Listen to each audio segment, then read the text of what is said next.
அடுத்தபடியா பார்க்கக்கூடிய பாடம் வந்து என்னன்னா வினை நடைபெறும் திசையை கொண்டு வரையறுத்தல். திசை டைரக்ஷன். டைரக்ஷன் இப்படி போனா ஒரு டைரக்ஷன், இதுதான் டைரக்ஷன். மீள் வினை என்ன, மீளா வினை என்ன? மீள் வினை என்பது ஆர் என்பது ரியாக்டன்ட், பி என்பது ப்ராடக்ட். வினைப்படு பொருள், வினை விளை பொருள். வினைப்படு பொருள் வினைக்கு வினை விளை பொருள் கொடுக்கும். போட்டா வினைப்படு பொருள் வினைக்கு வினை விளை கொடுக்கும் அர்த்தம். அதே அதுவே வினை விளை பொருள் இருக்குல்ல, பி இது வினை புரிந்து திரும்பவும் வினைப்படு பொருள் கொடுக்கும். அப்ப இந்த பொருள் வினை புரிந்து வினை விளை பொருள் கொடுக்கும். திரும்ப வினை விளை பொருள் வினை புரிந்து வினைப்பொருள் பொருள் கொடுக்குதுல, அதுதான் மீள்வினை எனப்படும். மீள்வினை என்பது வினைப்படு பொருள் வினை புரிந்து வினை விளை பொருள் கொடுக்கும். வினை விளை பொருள் வினை புரிந்து மீண்டும் வினைப்படு பொருள் கொடுக்கும். இதுதான் மீள்வினை எனப்படும்.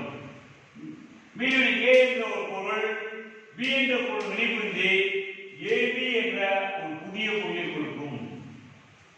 இந்த AB என்ற புதிய பொருளை திரும்ப வகைப்படுத்தும் போது A தனியாகவும் B தனியாகவும் திரும்ப பழைய பொருள் கிடைக்கும். பழைய பொருள் இணைத்து புதிய பொருள் உருவாக்கும். புதிய பொருள் வகைப்படுத்தும் போது திரும்பவும் பழைய பொருள் கிடைச்சிடும். இதுதான் மீள்வினை எனப்படும். அப்ப என்னன்னா வினைப்படு வினைவிளை கொடுக்கும், வினைவிளை பொருள் வினை வினைப்படு பொருள் கொடுக்கும். எடுத்துக்காட்டாக பாஸ்பரஸ் ட்ரைகுளோரைடு. ட்ரைனா 3, P phosphorus, C Cl chloride. Phosphorus trichloride உடன் குளோரின் என்ற வாயு, Cl குளோரின் வாயு வினைபுரிந்து பாஸ்பரஸ் பென்டாக்ளோரைடு 5 பாஸ்பரஸ் பென்டாக்ளோரைடு என்ற ஒரு புதிய சேர்மத்தை கொடுக்கும். இந்த புதிய சேர்மமானது திரும்பவும் வினைபுரிந்து பாஸ்பரஸ் குளோரைடாகவும் ட்ரைகுளோரைடாகவும் குளோரினாகவும் கிடைக்கும். இப்ப வினைப்படு பொருள் வினைபுரிந்து வினைவிளை பொருளையும் வினைவிளை பொருள் வினைபுரிந்து மீண்டும் வினைப்படு பொருள் கொடுக்கும். இப்படி கொடுக்கக்கூடிய வினைதான் மீள்வினை எனப்படும். மீள்வினை எனப்படும். அடுத்தபடியாக H2O2 ஹைட்ரஜன் பெராக்சைடு. இவரே H2O னா ஹைட்ரஜன் பெராக்சைடு. ஹைட்ரஜன் பெராக்சைடு என்ற சேர்மத்தை வெப்பப்படுத்தும் போது நீர் மூலக்கூறாகவும் ஆக்சிஜனாக பிரியும். திரும்பவும் இந்த நீர் மூலக்கூறும் ஆக்சிஜன் வினைபுரிந்து ஹைட்ரஜன் பெராக்சைடு என்ற பழைய சேர்மத்தை கொடுக்கும்.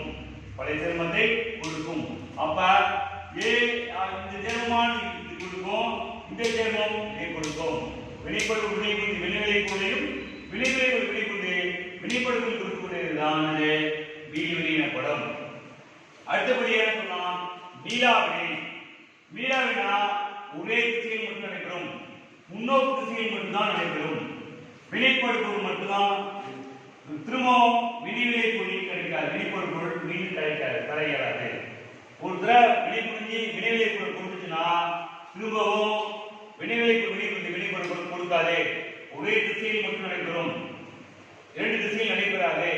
ஒரே திசையில் நடைபெறும் மாற்றம் தான் மீளா வினைப்படும். மீளா முடியாது. ஒரு தடவை போயிடுச்சுன்னா கிடைச்சிச்சுன்னா வேதிவினை பொருள் வினைப்படு ஒரு புதிய பொருள் உருவாக்குனா புதிய பொருள் திரும்பவும் பழைய பொருளா மாறாது. புதிய இல்லையா? கார்பன் என்ற S சாலிட் திண்ம பொருள். கார்பன் என்ற கார்பன் கரி வந்து ஆக்சிஜனுடன் சேர்த்து வெப்பப்படுத்தும் போது கார்பன் டை ஆக்சைடு என்ற வாயுவையும் வெப்பத்தையும் கொடுக்கும். கார்பன் டை ஆக்சைடு மற்றும் வாயு பிளஸ் வெப்பத்தையும் கொடுக்கும். திரும்பவும் கார்பன் டை ஆக்சைடு வெப்பத்தையும் வினைப்படுத்தும் போது இந்த பொருள் கொடுக்காது. கார்பனாவும் இதுவும் கொடுக்காது. தெரியும், கறி ஏற்றினா சாம்பலா போயிடும். திரும்ப சாம்பல் வந்து கரியா மாறுமா? மாறாதுன்னா அது மீளாவினை. ஒரே திசையில் மட்டும் நடைபெற்றா மீளாவினை, ரெண்டு திசையில் நடைபெற்றா மீளவினைப்படும். அதே போலதான் கார்பன் ஆக்சிஜனை கொண்டு கார்பன் டை ஆக்சைடு பிளஸ் வெப்பத்தை கொடுக்குது. இது ஒரு வினை நடைபெறும் திசையை வைத்துக் கொண்டு டைரக்ஷனை வைத்துக் கொண்டு ரெண்டு வகையா பிரிக்கிறோம். மீள்வினை, மீளாவினை. மீள்வினை, மீளாவினை. சொல்ல புரியுதா? அடுத்து நெக்ஸ்ட் என்ன பார்க்கணும்னா வேதிவினை வேகம். வேகம் எப்படி போகுது? வேதிவினை எவ்வளவு வேகமா நடைபெறுதா, மெதுவா நடைபெறுதா என்பதை பார்க்கிறோம். வேதிவினை வேகம் என்பதுன்னா ஒரு கால நேரத்தில் குறிப்பிட்ட வெப்பநிலையிலோ ஒரு நேரத்தில் வினைப்படு பொருள் அல்லது வினைப்படு பொருள் வினைபுரிந்து வினைவிலை கொண்டு கொடுக்கலாம். வினைப்படு பொருள் வினைபுரிந்து வினைவிலை கொண்டு கொடுக்கலாம். வினைவிலை கொண்டு வினைவிலை கொடுக்கலாம். அப்ப வேதிவினை வேகம் என்றால் என்ன? ஓரளவு நேரத்தில் வினைப்படு பொருள் செறிவிலோ அல்லது வினைவிலை பொருள் செறிவிலோ ஏற்படக்கூடிய ஒரு சிறிய மாற்றமாகும். நேரத்தை பொறுத்து ஒரு மணி நேரத்துக்கலாம், அரை மணி நேரத்துக்கலாம் இந்த ஏ என்ற பொருள் வினைபுரிந்து பி என்ற பொருளை உருவாக்குறதுக்கு எவ்வளவு நேரத்தை எடுக்கலாம்? இந்த பொருள் உருவாக்க 50 நிமிஷம் எடுத்துனா சியிலிருந்து டி, சி என்ற ஒரு பொருள் எடுத்துக்கிறோம்.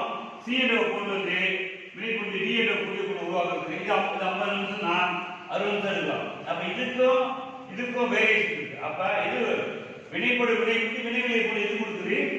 சி என்ற பொருள் வினைபுரிந்து டி என்ற வினைவிலை பொருள் கொடுக்குது. ஏ என்ற பொருள் வினைபுரிந்து டி என்ற வினைவிலை பொருள் கொடுக்குது. அப்ப வேதிவினை வேகம் என்றால் என்ன? ஒரு நேரத்தில் குறிப்பிட்ட வெப்பநிலையிலோ ஒரு நேரத்தில் வினைப்படு பொருள் செறிவிலோ அல்லது வினைவிலை பொருள் செறிவிலோ ஏற்படக்கூடிய ஒரு சிறிய மாற்றமான வேதிவினை வேகம். எப்படி சொல்லலாம்?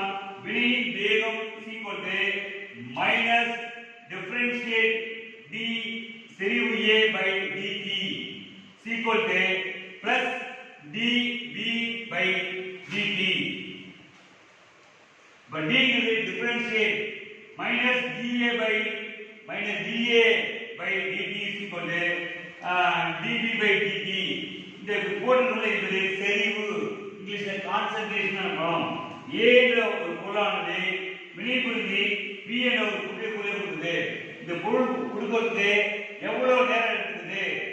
a என்ற வினைப்படு வினைபுரியை கொடுக்கும்போது இந்த நேரத்தை பொறுத்து மாறுது, இதுவும் நேரத்தை பொறுத்து மாறுது. இப்ப நேர்குறினா எதிர்குறினா எதிர்குறிங்கிறது அதனுடைய பொருள் வினைவிலை பொருள் வேகம் குறையும். நேர்குறினா வினைவிலை பொருள் வேகம் அதிகரிக்கும். வினைவிலை பொருள் வேகம் அதிகரிக்கும். அப்ப நேர்குறி என்பது நேரத்தை பொறுத்து ஏயின் செறிவு குறையும். நேரத்தை பொறுத்து டைம் நேரத்தை பொறுத்து ஏயின் செறிவு குறையும். மைனஸ் ஆதா இதுல பி இது நேரத்தை பொறுத்து பி இது செறிவு, நேரத்தை பொறுத்து பி செறிவு அதிகரிக்கும். பிளஸ்னா அதிகரிக்கும், மைனஸ்னா குறையும். அப்ப வினையின் வேகம் என்பது a என்ற வினைப்பொருளானது வினைபுரிந்து b என்ற வினைவிலை பொருளை கொடுக்கும் போது ஏற்படக்கூடிய ஒரு சிறிய மாற்றம் தான் வேதிவினை வேகம் எனப்படும். வினையின் வேகம் minus da by dt equal to plus da by dt. Minus எதிர்குறி, பிளஸ் நேர்குறி. அப்ப நேரத்தை பொறுத்து a இன் செறிவு குறையும். இது நேரத்தை பொறுத்து a இன் செறிவு அதிகரிக்கும்.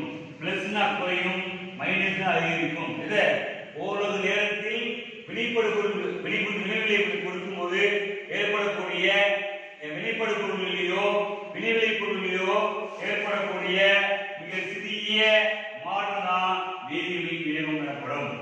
வேதிவினை மாற்றம் எனப்படும் வேதியின் வேகம், ஸ்பீட். அப்ப வினைப்படு பொருளில் வினைபுரிந்து வினைவிலை பொருளை கொடுக்கும் போது வினைப்படு பொருளிலேயோ வினைவிலை பொருளிலேயோ ஏற்படக்கூடிய மிக சிறிய ஒரு மாற்றம் தான் வேதிவினை மாற்றம் எனப்படும். வேதியின் வேகம் minus da by dt is equal to dv by dt. t ங்கிறது டைம், a ங்கிறது வினைப்படு பொருள், b ங்கிறது வினைவிலை பொருள். இது பிராக்கெட் போட்டு செறிவு. மைனஸ் எதிர்குறி, பிளஸ் நேர்குறி. மைனஸ் எதிர்குறி நேரத்தை பொறுத்து குறையும். பிளஸ் நேர்குறி நேரத்தை பொறுத்து அதிகரிக்கும். சொல்ல புரியுதா? அடுத்து என்ன பண்றோம்? அடுத்து நெக்ஸ்ட் என்ன பார்க்க போறோம்? வினையின் வேகத்தை பாதிக்கும் காரணிகள் என்ன? அடுத்து நெக்ஸ்ட் பார்க்க போறோம். சோ இது வரைக்கும் புரியுதா? புரியலனா கேளு, திரும்பவும் சொல்றேன். புரியலனா கேளு, திரும்பவும் சொல்றேன். இது 2 மார்க் கொஸ்டின் கேட்பான். வேதியியல் வேகம் என்றால் என்ன கேட்டானா, ஒரு நேரத்தில் குறிப்பிட்ட வெப்பநிலையிலோ ஒரு நேரத்தில் வெளிப்படுத்தப்படும் சிறுவிலோ வினைவிலை பொருள் சிறுவில் ஏற்படக்கூடிய ஒரு மிக சிறிய மாற்றம் தான் வேதிவினை மாற்றம் எனப்படும். அதை எழுதிட்டு வினைவிலை கொண்டு minus dA by dt plus dA dP by dt. அதுக்கப்புறம் T னா என்ன, A னா என்ன, B னா என்ன, நேர்குறினா என்ன, எதிர்குறினா என்னன்னு எக்ஸ்பிரஷன் கொடுத்துடணும். எக்ஸ்பிரஷன் கொடுப்பா. எதிர்குறியான நேரத்தை பொறுத்து A இன் செறிவு குறைவு, இந்த நேரத்தை பொறுத்து B இன் செறிவு அதிகம். எக்ஸ்பிரஷன் T டயம், A வெளிப்படு பொருள், B வெளிவெளி பொருள். 3 மார்க் கொஸ்டின்ல அடிக்கடி கேட்கிற கொஸ்டின், மறக்காம வீட்ல எழுதி பாரு. இங்க மைனஸ் வருது, இங்க பிளஸ் வருது. வினைப்படு பொருளோ வினைவெளி பொருளா? வினைப்படு பொருள் வினை புரிந்து ஒன்றுக்கு மேற்பட்ட வினைவெளி பொருள் கொடுக்கலாம். இது குறையுது, கூடுது. அப்ப வேதியின் வேகத்தை இதனால வேகத்தை பாதிக்கும் காரணம் என்னன்னா, வினைப்படு பொருள் செறிவு இருக்கு, வெப்பநிலை இருக்கு, அழுத்தம் இருக்கு. வினைப்படு பொருளின் புறப்பரப்பு, வினைப்படு பொருள் புறப்பரப்புனா கட்டியா இருக்கா தூளா என்ன பார்க்க போறோம்னா, வேதிவினையின் வேகத்தை பாதிக்கும் காரணங்கள். ஒரு வேதிவினையை எப்படிலாம் என்னென்ன காரணங்கள் பாதிக்கும் பார்க்கணும்.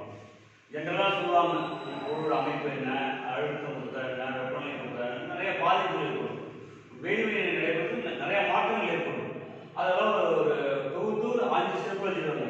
முதல் ஸ்டெப் என்னன்னா வினைப்படு பொருளின் தன்மை, 2வதுனா வெப்பநிலை, 3வது அழுத்தம், 4வது வினைப்படு பொருளின் புறப்பரப்பு. இந்த 4 ஸ்டெப்புக்குள்ள வேதிவினையை என்னென்ன பொருள் பாதிக்கும் சொல்லியிருக்காங்க. முதல் வினைப்படு பொருளின் தன்மை. வினைப்படு பொருள்கள் வினை ஈடுபடக்கூடிய பொருள் எப்படி இருக்கும்? திண்மமா இருக்கலாம், திரவமா இருக்கலாம், வாயுவா இருக்கலாம். அந்த பொருள் எதா இருக்கும்? வினை வேகத்தை பாதிக்கும். வினை வேகமாக நடைபெறலாம், மெதுவாக நடைபெறலாம், இன்னும் வேகமாக நடைபெறலாம். மெதுவான மாற்றம், வேகமான மாற்றம், மிக மிக மெதுவான மாற்றம், மூன்று முறையில் நடைபெறலாம். அப்ப வினைப்பொருளின் தன்மையை பொறுத்து வினை வேகத்தை பாதிக்கும். வினை வேகத்தை பாதிக்கும். அடுத்து வெப்பநிலை. வெப்பநிலை பார்க்கும்போது வெப்பநிலை உயரும்போது வினையின் வேகம் அதிகரிக்கும் அல்லது குறையும். அது பொருளின் தன்மையை பொறுத்து, வினைப்படு தன்மையை பொறுத்து வெப்பநிலை எவ்வளவு கொடுக்கிறோமோ அந்த வினைப்படு பொருள் வினை ஈடுபட்ட பிறகு ஒரு சில பொருள் வெப்பநிலை உயரும் போது வினையின் வேகம் அதிகரிக்கும். ஒரு சில பொருட்கள் வெப்பநிலை குறையும் போது வினையின் வேகம் குறையும். வெப்பநிலை அதிகரிச்சா வினையின் வேகம் அதிகரிக்கும், வெப்பநிலை குறைச்சா வினையின் வேகம் குறையும். புரியுதா? வெப்பநிலையை பொறுத்து மாறுபடும். எடுத்துக்காட்டாக கால்சியம் கார்பனேட் சுண்ணாம்பு எடுத்துக்கிறோம். தட் இஸ் சாலிட் ஸ்டேட் திண்மம் இருக்கு. வெப்பப்படுத்தும் போது கால்சியம் ஆக்சைடாகவும் கார்பன் டை ஆக்சைடு வாயுவாகவும் வரும். அப்ப இது வெப்பம் உமிழ் வினை. அப்ப வெப்பநிலை உயரும் போது வினை வேகம் அதிகரிக்கும், ஸ்பீடா நடைபெறும். அது அழுத்தம். வினை வேகத்தை அதிகரிக்க அழுத்தம் கொடுக்கும். பொருளின் அழுத்தம் அதிகரிக்கும் போது வினையின் வேகம் அதிகரிக்கும். அழுத்தம் எவ்வளவு அழுத்தம் இருக்குமோ அந்த அளவுக்கு வேகம் அதிகரிக்கும். பொருளின் அழுத்தம் அதிகரிக்கும் போது வினையின் வேகம் அதிகரிக்கும். எதனால? மோதல். நிறைய ஒரு பாத்திரத்தில் இருக்கிறோம், இல்ல பொருள்கள் எடுக்கலாம், அல்லது திண்ம பொருள் இருக்கலாம், திரவ பொருள் இருக்கலாம், அணுக்கள் அயனிகள் இருக்கலாம். அது அழுத்தம் கொடுக்கும்போது நாம் ஒரு பொருள் மோதிக்கொள்ளும். மோதலின் காரணமாக தான் அழுத்தம் அதிகரிக்கும். இந்த பொருள் இங்க வரும், இந்த பொருள் மோதும் போது அது பிரஷர் இன்க்ரீஸ் ஆகும். பிரஷர் சொல்லுவாங்க. அப்ப அது பொருள்களின் அழுத்தம் அதிகரிக்கும் போது வினையின் வேகம் அதிகரிக்கும். சொல்ல புரியுதா? இதன் காரணமாக மோதலின் காரணமாக வினையில் ஈடுபடக்கூடிய பொருளின் அழுத்தம் அதிகரிக்கும். அடுத்து 4வது வினைப்படு பொருளின் புறப்பரப்பு. வினைப்படு பொருளின் புறப்பரப்புனா சின்ன பொருள், திரவ பொருள், வாயு பொருள். அந்த பொருள் என்ன? கட்டியான பொருளாக இருக்கலாம், சூடாக்கப்பட்ட பொருளாக இருக்கலாம். கட்டியான பொருள் நிறைய வெப்பம் கொடுக்கும்போது அது வினை ஈடுபட்டு இதுவரை கிடைக்கும். அதே ஒரு பொருளை அந்த பொருள் சூடாக்க சின்ன ஸ்பேஸ் இருக்கும், அதே பொருளை உடைச்சோம்னா பெரிய ஸ்பேஸ் ஆகும், பெரிய புறப்பரப்பு அதிகரிக்கும். புறப்பரப்பு அதிகரிக்கும் அந்த பொருளிலே இடைவெளி அதிகரிக்கும். இடைவெளி இருக்கும்போது நாம் வேகமாக நடைபெறும். நன்கு சூடாக்கப்பட்ட பொருளிலேயே அது வேகம் அதிகரிக்கும். எடுத்துக்காட்டு கால்சியம் கார்பனேட் பிளஸ் ஹைட்ரோஜன் அமிலத்தை வினைப்படுத்தும்போது கால்சியம் குளோரைடாகவும் அது கார்பனிக் ஆசிடா மாறிடும், கார்பனிக் அமிலமாக மாறிடும். அப்ப இது நன்கு கட்டியான பொருளாக இருந்தால் மெதுவாக நடைபெறும். இதே இந்த பொருள் கலந்து சூடாக்கி வச்சுக்கோ, பசியல் கொடுத்தோம்னா நுழைச்சி பொங்கி கால்சியம் குளோரைடாகவும் கார்பனிக் ஆசிடமாகும்.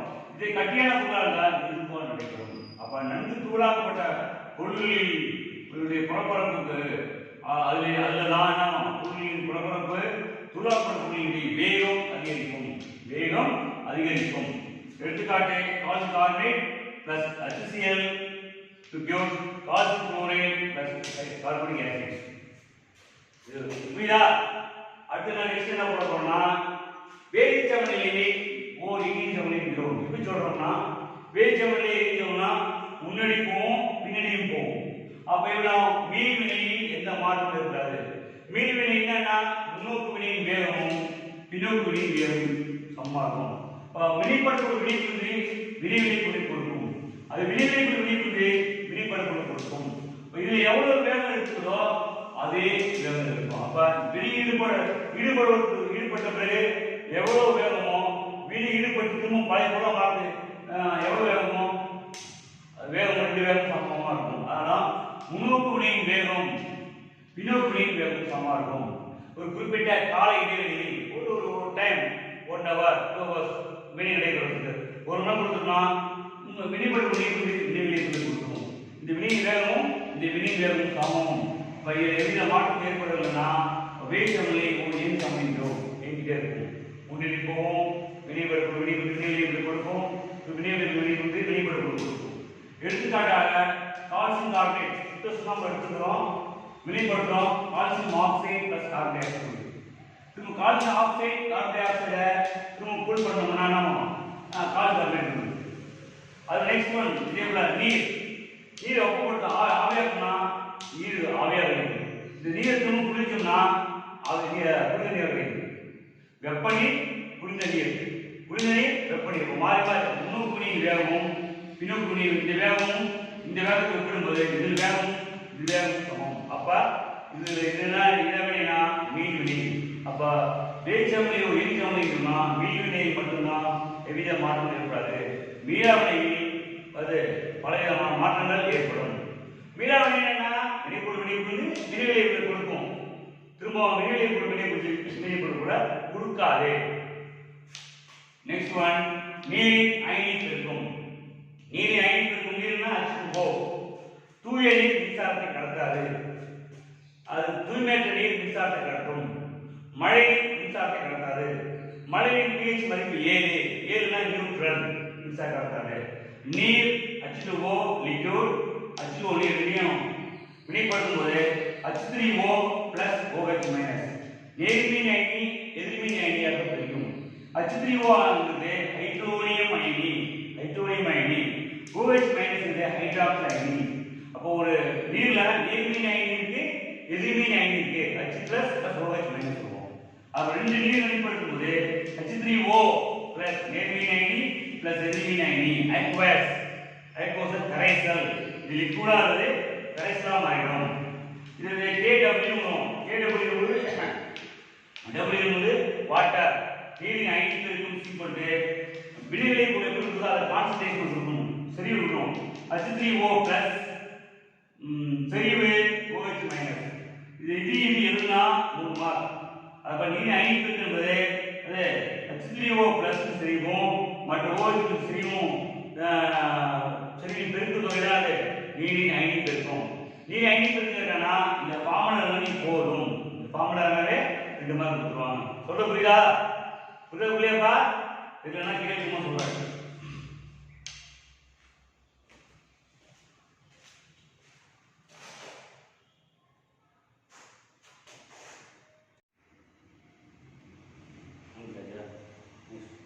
ஸோ நெக்ஸ்ட் என்ன பார்க்க போறோம்னா pH அளவுகோல்.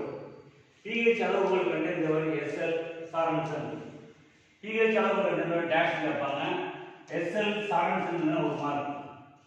pH டெஃபினேஷன் கேட்டானா pH is equal to minus log base 10 H plus ion. அப்ப pH என்பது மடக்கையின் எதிர்மடக்கையின் 10 அடிப்படையாக கொண்ட எதிர்மடக்கையின் H plus அயனின் செறிவு. இதுல அப்படி எழுதிக்கலாம். pH என்பது 10 அடிப்படையாக கொண்ட எதிர்மடக்கையின் H plus அயனின் செறிவு தான் pH. இதுல pH மதிப்பு 14 சொல்லலாம். எப்படி சொல்லலாம்? 14 சொல்லலாம். புரியுதா? 1 ல இருந்து 7 வரைக்கும் அமிலம், 7க்கு அப்புறம் காரம். இதுல வலிமை மிகுந்த அமிலம், வலிமை குறைந்த காரம் சொல்றாங்க. சின்ன எக்ஸாம்பிள் சொல்றேன் பாரு. இதுல என்ன ஞாபகம் வச்சுக்கோ, நல்லா வச்சுக்கோ. இதான் இந்த பக்கம் ரைட் சைடு உள்ளாமே அமிலம், லெஃப்ட் சைடு உள்ளாமே காரம்.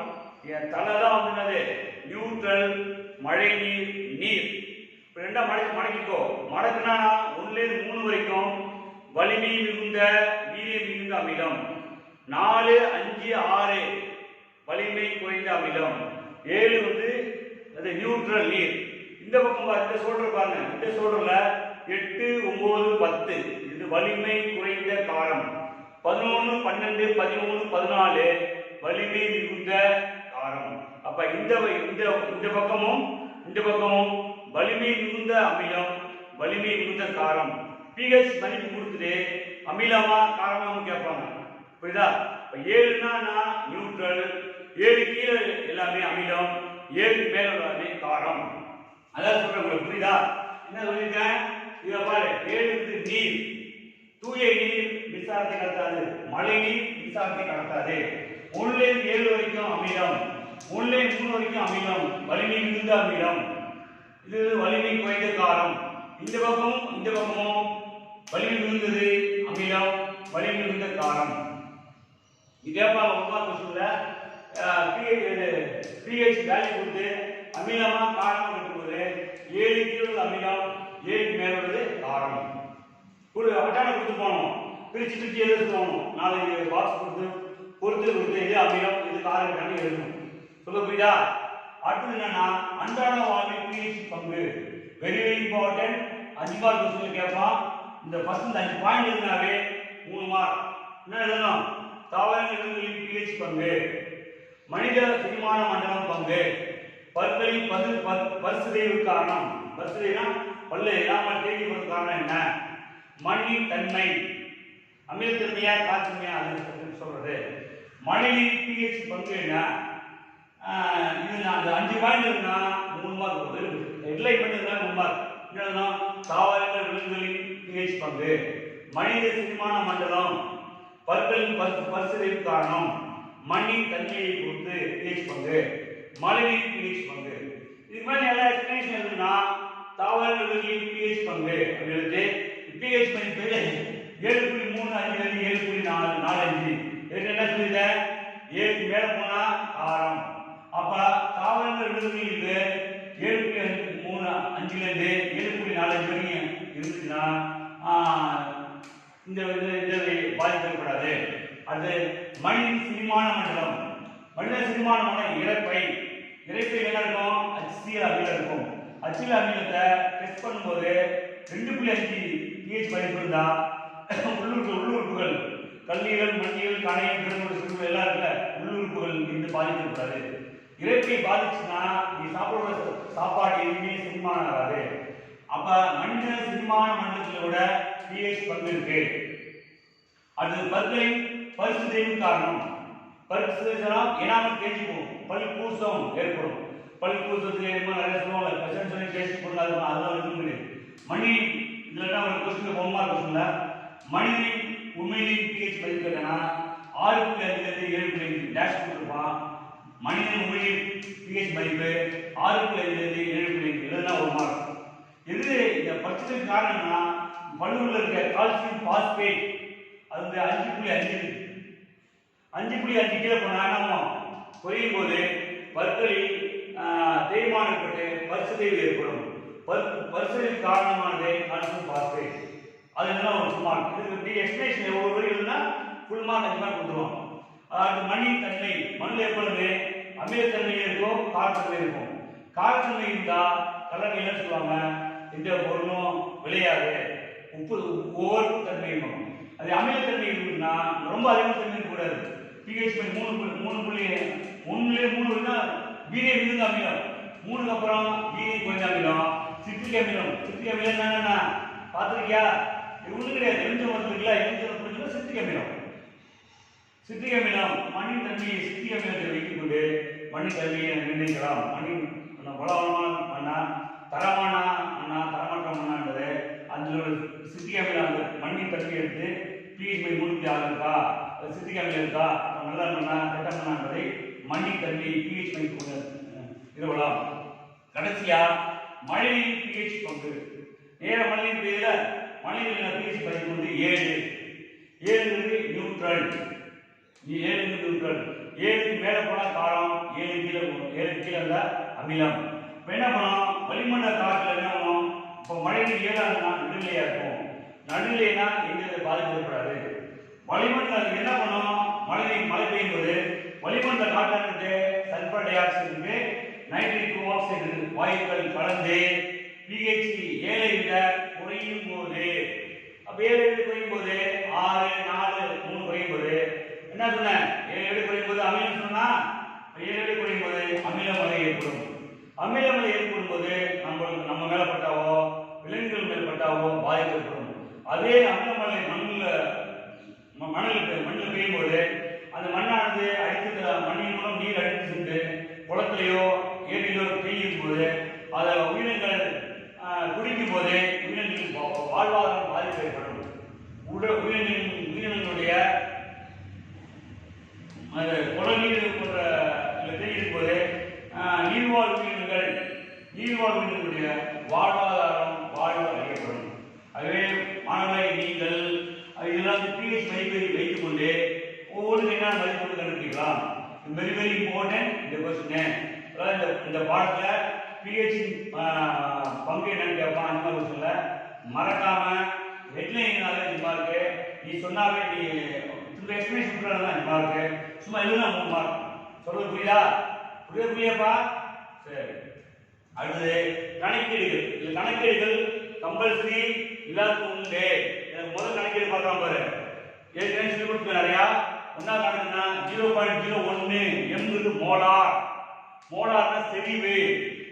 மோலார் கணக்கின் பிஹெச் மதிப்பு என்னன்னு கொடுக்கணும். பிஹெச் மதிப்பு என்பது pH is equal to minus log base ten H plus ion concentration. என்ன மதிப்பு கொடுத்தா மதிப்பு H plus ion போடணும். H plus ion செறிவு is equal to 0.01. 0.01 னா 1 × 10⁻². pH is equal to minus log base 10 1 × -10⁻². pH is equal to இதுக்கு வந்து இந்த 2 வந்துரும்.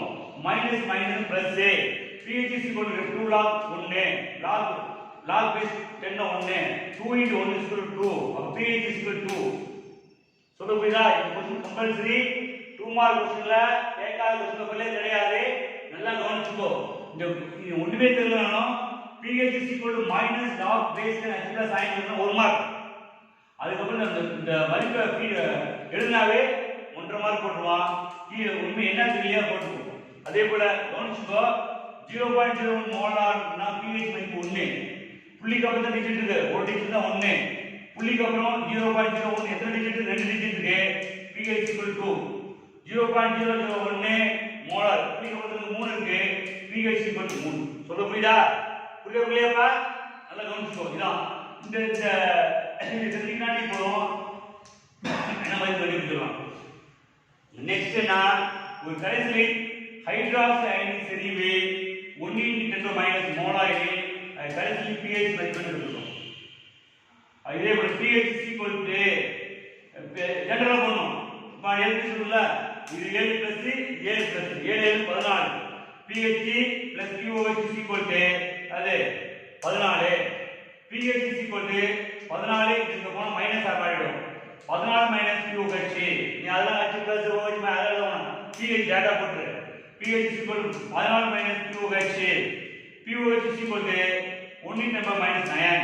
pH போட்டு என்ன மதிப்போ அந்த மதிப்பு 9 போட்டு இல்லைன்னா ஓ ஓ pOH கொடுத்துருக்கான் திரும்ப மைனஸ் 9 கொடுத்துருக்கான் என்ன மதிப்பு மேல தலையில் இருக்கோ அந்த மதிப்பு கீழே இருக்குது 14 pH 14 9 pH 5 அப்ப இந்த ரெண்டு நம்பர் கூட்டினா 14 வரணும் ஏற்கனவே எவ்வளவு 9 9 14 இப்ப ரெண்டு மதிப்பு கூட்டணும்னா 14 வரணும் இது 7 8 எதனால இருக்கலாம் 5 6 இருக்கலாம் ரெண்டு மதிப்பு கூட்டும்போது 14 இருக்கணும் சொல்ல புரியுதா அப்ப 9 14 9 5 ரெண்டு கூட்டி பாருங்க 9 5 14 புரியுதா புரியலையா இதுதான் இதே போல ஒரு கணக்கு தரேன் வீட்டிலே போட்டு வா ஒரு கரைசலை ஹைட்ராக்சைடு செறிவு 1 × 10 - 11 எனில் கரைசலின் pH மதிப்பு என்ன இதே போல pH pH + pOH 14 pH 14 - pOH அப்ப pOH பதிலா என்ன பண்ணோம் 14 பண்ணோம் pH 14 - 3 11 pH 3 சொல்ல புரியுதா இது சொல்ல புரியாதா இதே போல தான் இந்த கணக்கை நீ வீட்ல போட்டு பார்த்து வரணும் போட்டு பார்த்துதாலும் உனக்கு புரியும் புரியுதா என்ன டவுட் இருந்தா எனக்கு நீ ஃபோன் பண்ணி நம்பர் தரேன் கடைசியா கேட்டுக்கோ வாட்ஸ்அப் நம்பர் தரேன் செல் நம்பர் தரேன் என்ன டவுட் எனக்கு கேளு உனக்கு நான் ஃபோன்லேயே சொல்றேன் வீட்டில் வந்து நான் பார்க்குறேன் புரியுதா என்ன டவுட்னு எனக்கு கேளுக்கோ நெக்ஸ்ட் வந்து கணக்கீடுகள் பக்கம் 151 அதில் கொடுத்துற கொஸ்டின் 4 கொஸ்டின் கணக்கு இருக்கு ஒரு 3 கொஸ்டின் கணக்கு கொடுத்தா 4 கணக்கு கொடுத்துருக்கேன் வீட்டில் அசைன்மெண்ட் எழுதணும் முதல் கணக்கு என்ன பண்ணுவோம் A என்ற திண்ம சேர்மத்தை வெப்பப்படுத்தும் போது சிதைந்து B மற்றும் C என்ற வாயுவை தருகிறது நல்லா கவனிக்கணும் A என்ற திண்ம சேர்மம் சாலிட் ஸ்டேட் திண்ம சேர்மத்தை வெப்பப்படுத்தும் போது சிதைந்து B மற்றும் C என்ற வாயுவை தருகிறது C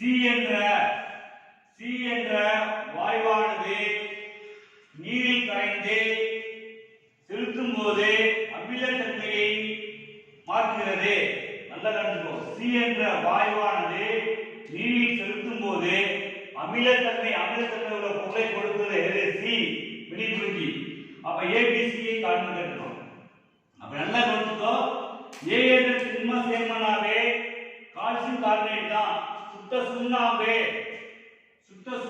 A என்ற சேர்மத்தை வெப்பப்படுத்தும் போது CaO calcium oxide plus carbon di oxide calcium oxide B என்ற பொருளும் CO2 என்ற C என்ற பொருள் கிடைக்கும் இப்ப A B C கிடைச்சிச்சு அப்ப என்ன பண்ணுறோம் C என்ற வாயுவை நீரில் செலுத்தும் போது அமிலத்தன்மையாக மாறுகிறது அப்ப C என்ற பொருளானது CO2 பிளஸ் நீர் H2O நீர் ரெண்டு வினைப்படுத்தும் போது H2 இந்த ஆக்சிஜன் சேர்ந்து H2CO3 ஆக மாறிடும் H2CO3 தான் கார்போனிக் அமிலம் கார்போனிக் அமிலம் பார்த்தியா மதுபானங்களில் குளிர்பானங்களில் காணப்படும் குளிக்கும்போது பொங்கி உள்ள கேஸ் அதான் கார்போனிக் அமிலம் இந்த கார்போனிக் அமிலம் எதுக்கு பயன்படும் வயிற்று வலினா கார்போனிக் அமிலம் நம்ம ஊர்ல இப்ப பவுண்டர் இருக்குல்ல பவுண்டர்ல கார்போனிக் அமிலம் சொல்லியிருப்பாங்க கேஸ் சொல்லுவாங்க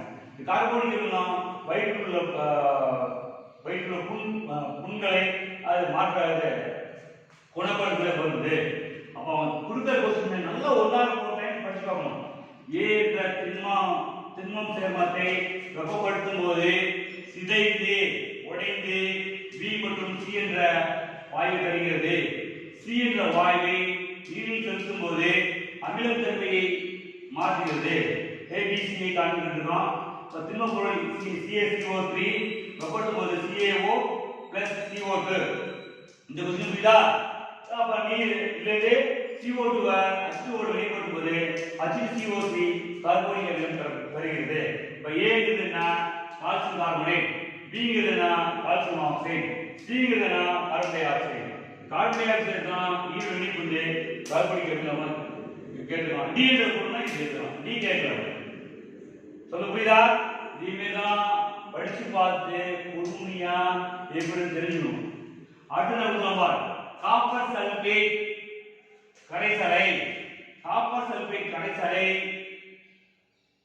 கரைசலை கலக்கும் போது நிக்கல் கரண்டியை பயன்படுத்தக்கூடாது ஏன் கேட்கிறோம்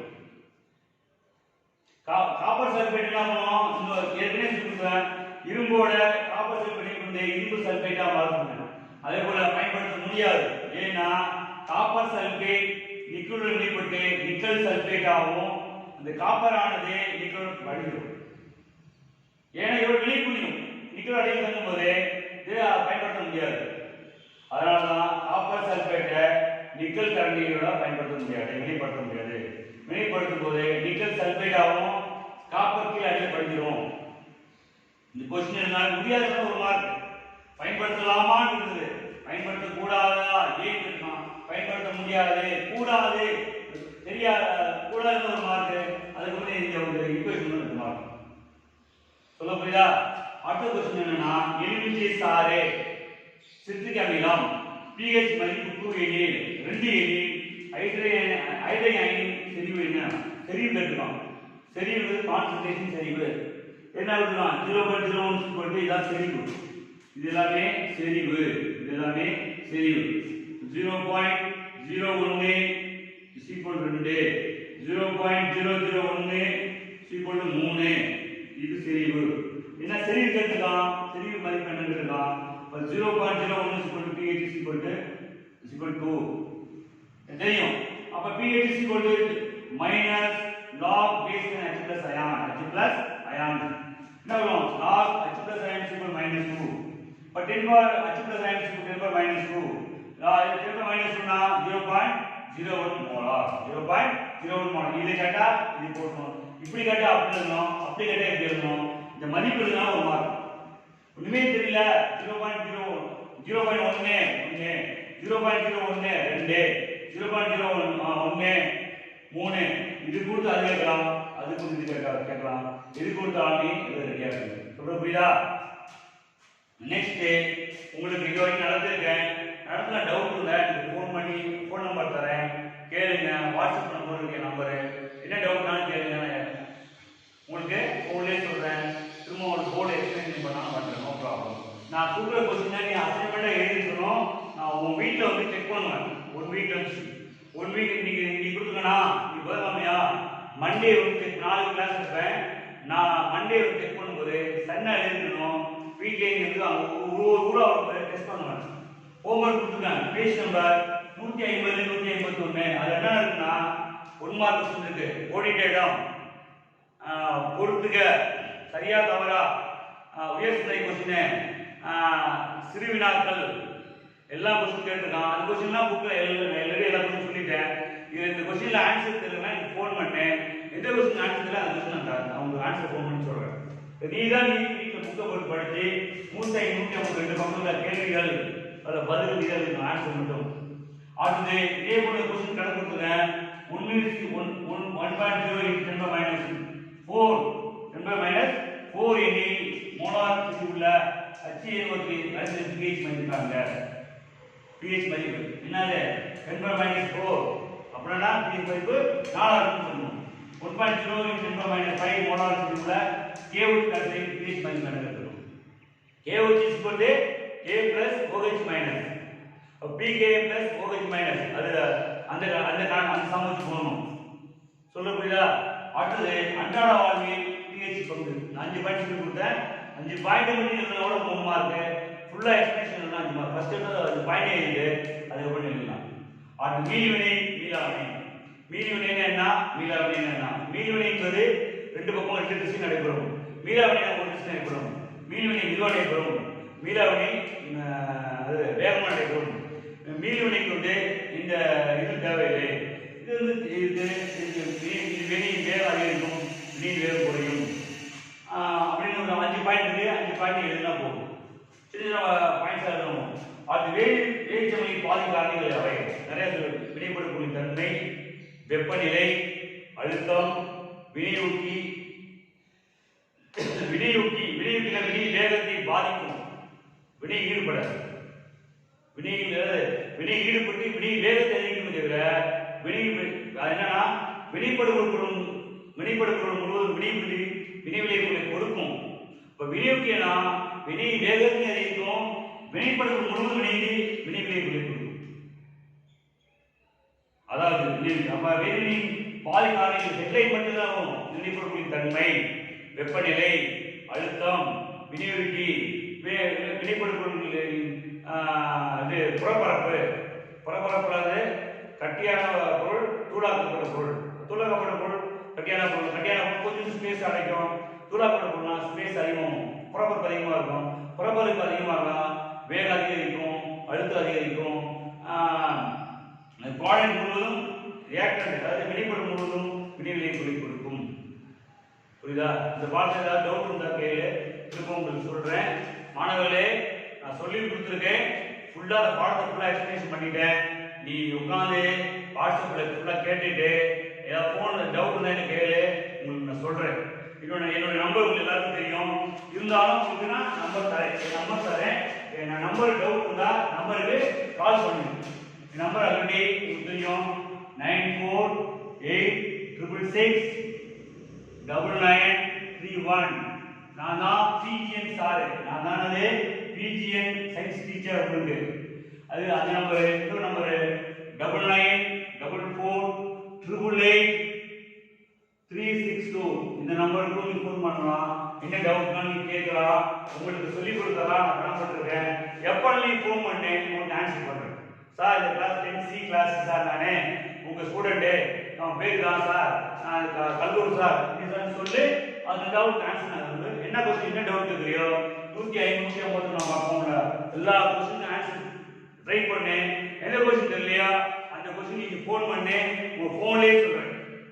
ஆனா நீங்க கம்பல்சரி அசைன்மெண்ட் எழுதிக்கணும், அசைன்மெண்ட் கம்பல்சரி எழுதிக்கணும். நான் செக் பண்ணுவேன், செக் பண்ணா நெக்ஸ்ட் வீக்ல இருந்து போர்ஷன் கொடுத்துருவாங்க. நான் வந்து பார்க்கும்போது நீ எழுதிருக்கணும். டெஸ்ட்ல வந்து ஊரா வந்து டெஸ்ட்ல வைப்ப, எழுதி காமிக்கணும். அன்பான மாணவ செல்வங்களே, நீங்க நன்றாக படித்தால்தான் பள்ளிக்கும் செயலை அவர்களுக்கும் முன்னேற்றம் தரும்படி தாழ்மையை கேட்டுக்கொள்கிறேன். இந்த பாடத்துல என்ன டவுட் இருந்தாலும் நீங்க எப்போ ஃபோன் பண்ணி என் நம்பர் உங்களுக்கு கொடுத்துருக்கேன், நீ பேசு. Thank you all of you.